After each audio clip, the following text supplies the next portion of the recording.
नमस्कार विद्यार्थी मित्रांनो, आपण स्पर्धा परीक्षेच्या दृष्टीने महत्त्वाचे प्रश्न पाहत आहोत.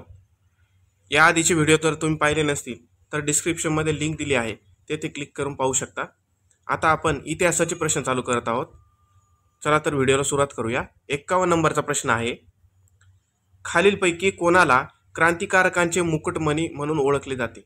खालीलपैकी कोणाला क्रांतिकारकांचे मुकुटमणी म्हणून ओळखले जाते? तर आपलं योग्य उत्तर आहे पर्याय क्रमांक 4, विनायक सावरकर. विनायक दामोदर सावरकर यांना क्रांतिकारकांचे मुकुटमणी म्हणून ओळखले जाते. बघा आता डिस्क्रिप्शन बघूया आपण याचं. विनायक सावरकर यांनी 1 जानेवारी 1900 ला मित्रमेळा ही संघटना स्थापन केली आणि 1904 ला त्या मित्रमेळा संघटनेचं अभिनव भारतमध्ये रूपांतर झालं. आता इथं पहिला पर्याय बघा, वासुदेव फडके. वासुदेव फडके यांना क्रांतिकारकांचे आद्य क्रांतिकारक म्हणतात. त्यानंतर पर्याय क्रमांक 3 बघा, हे अनंत कान्हेरे. अनंत कान्हेरे हे अभिनव भारत संघटनेचे सदस्य होते आणि यांनी नाशिकचे कलेक्टर जॅक्सन यांची हत्या केली होती. पुढील प्रश्न पाहूया. 52 नंबरचा प्रश्न. खालीलपैकी कोणाला पदवीधरांचे मुकुटमणी म्हणून ओळखले जाते? पदवीधरांचे मुकुटमणी. तर पर्याय क्रमांक 1 योग्य आहे. न्यायमूर्ती रानडे यांना पदवीधरांचे मुकुटमणी म्हणून ओळखले जाते. हे न्यायमूर्ती रानडे जे होते ते मुंबई विद्यापीठाचे पहिले पदवीधर होते, त्यामुळे त्यांना पदवीधरांचे मुकुटमणी म्हणून ओळखले जाते. 53 नंबरचा प्रश्न बघा. जगन्नाथ नाना शंकर शेठ यांना मुंबईचे अनभिषिक्त सम्राट असे कोणी संबोधले? जगन्नाथ नाना शंकर शेठ यांना मुंबईचे अनभिषिक्त सम्राट असं कोणी संबोधलं? तर पर्याय क्रमांक 3 योग्य आहे. आचार्य अत्रे यांनी त्यांना मुंबईचे अनभिषिक्त सम्राट म्हणून संबोधले. 54 नंबरचा प्रश्न. पुढील प्रश्न. सॉन्डर्सच्या हत्येमध्ये भगतसिंग यांच्यासोबत टिंबटिंब हे क्रांतिकारक होते. सॉन्डर्सच्या हत्येमध्ये भगतसिंग यांच्यासोबत टिंबटिंब हे क्रांतिकारक होते. तर यांच्याबरोबर राजगुरू हे होते. पर्याय क्रमांक 1 राजगुरू हे सॉन्डर्सच्या हत्येमध्ये होते. सॉन्डर्सची हत्या का केली? तर लाला लजपतराय जे होते त्यांच्यावर यांनी लाठी हल्ला केला होता, त्यामुळे सॉन्डर्सची हत्या करण्यात आली.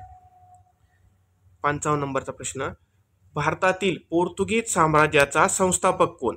भारतातील पोर्तुगीज साम्राज्याचा संस्थापक कोण होता? तर पर्याय क्रमांक 4 अल्बुकर्क हा पोर्तुगीज साम्राज्याचा संस्थापक होता. याने आदिलशहाच्या ताब्यातून गोवा हे मिळवलं होतं. आता इथे बघा पर्याय क्रमांक 2 वास्को दी गामा.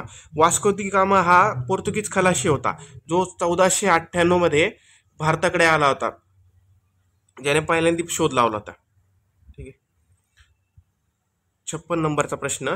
ईस्ट इंडिया कंपनीची बंगालमधील पहिली वखार टिंबटिंब या ठिकाणी स्थापन झाली होती. हा प्रश्न नीट वाचला गेला पाहिजे. बघा आपल्याला विचारलं काय? बंगालमधील पहिली वखार विचारली, भारतातील नाही. ईस्ट इंडिया कंपनीची बंगालमधील पहिली वखार ही हुगळी या ठिकाणी होती. हुगळी बंगालमध्ये हे ठिकाण आहे, त्या ठिकाणी ती वखार स्थापन झाली होती. 57 नंबरचा पुढील प्रश्न आहे. बंगालमध्ये जकातमुक्त व्यापाराचे फरमान अर्थात व्यापाराचा मॅग्ना कार्टा टिंबटिंब या मुघल बादशहाने इंग्रजांना दिला.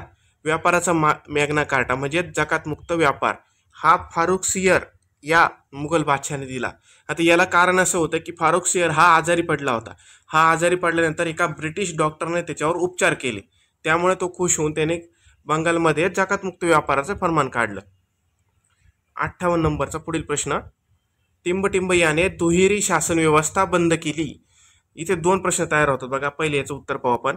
टिंबटिंब याने दुहेरी शासन व्यवस्था बंद केली, तर ही बंद कोणी केली? Warren Hastings. पर्याय क्रमांक 2 याने दुहेरी शासन व्यवस्था बंद केली.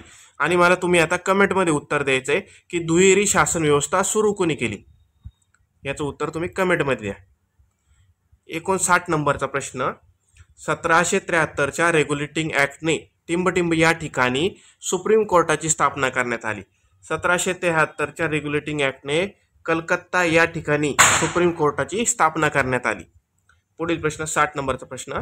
1773च्या रेग्युलेटिंग ॲक्टने स्थापन झालेल्या सुप्रीम कोर्टाचे पहिले न्यायाधीश टिंबटिंब हे होते. ह्याचे पहिले न्यायाधीश हे सर एलिजा इम्पे हे होते. पर्याय क्रमांक 3 योग्य आहे.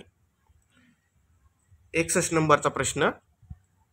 टिंबटिंब कायद्यानुसार बंगालचा गव्हर्नर जनरल हा भारताचा गव्हर्नर जनरल झाला. भारताचा गव्हर्नर जनरल. तर पर्याय क्रमांक 3 योग्य आहे. चार्टर्ड ॲक्ट 1873 ने बंगालचा गव्हर्नर जनरल हा भारताचा गव्हर्नर जनरल झाला. आता इथं आकडा डबल झालाय. दुसरा 61 नंबरचा प्रश्न बघा. भारताचा पहिला गव्हर्नर जनरल कोण? भारताचा पहिला गव्हर्नर जनरल कोण? तर पर्याय क्रमांक 3 योग्य आहे. लॉर्ड विल्यम बेंटिंग हा भारताचा पहिला गव्हर्नर जनरल. बघा बंगालचा गव्हर्नर कोण होता पहिला? हा 1 नंबरचा ऑप्शन रॉबर्ट क्लाइव्ह हा भारताचा गव्हर्नर बंगालचा गव्हर्नर होता. त्यानंतर व्हॉइसरॉय पहिला व्हॉइसरॉय कोण होता?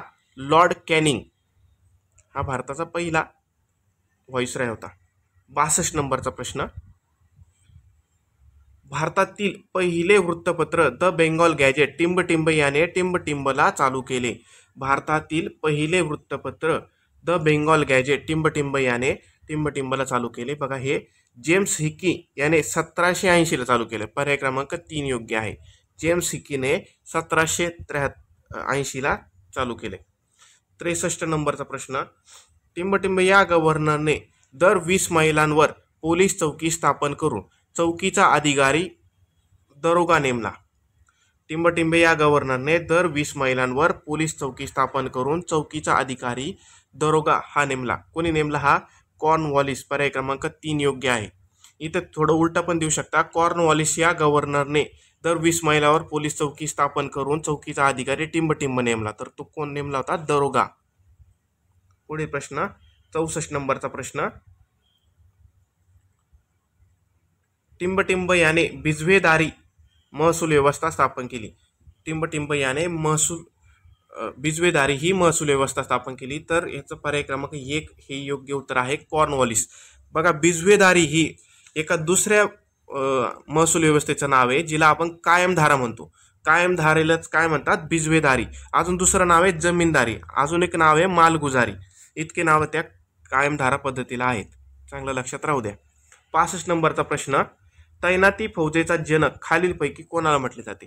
तैनाती फौजेचा जनक पर्याय क्रमांक 2 डुप्ले हा फ्रेंच गव्हर्नर होता. फ्रेंच गव्हर्नर डुप्ले याला तैनाती फौजेचा जनक म्हणतात. 66 नंबरचा प्रश्न. खालीलपैकी कोणाला आधुनिक भारताचा निर्माता म्हटले जाते? खालीलपैकी कोणाला आधुनिक भारताचा निर्माता म्हटले जाते? तर याचं योग्य उत्तर आहे लॉर्ड डलहौसी. लॉर्ड डलहौसीला आधुनिक भारताचा निर्माता म्हटले जाते. कारण ह्याने काय केलं? बरेचसे संस्थानं हे खालसा केले आणि पूर्ण भारत एकत्र जोडला त्याने. त्यामुळे त्याला काय म्हणतात? लॉर्ड डलहौसी याला आधुनिक भारताचा निर्माता म्हणतात. ठीक आहे मित्रांनो, आज इतकेच प्रश्न पाहू. इतर प्रश्न हे आपण पुढील व्हिडिओमध्ये पाहू. व्हिडिओ आवडल्यास सबस्क्राईब नक्की करा आणि शेअर नक्की करा. धन्यवाद.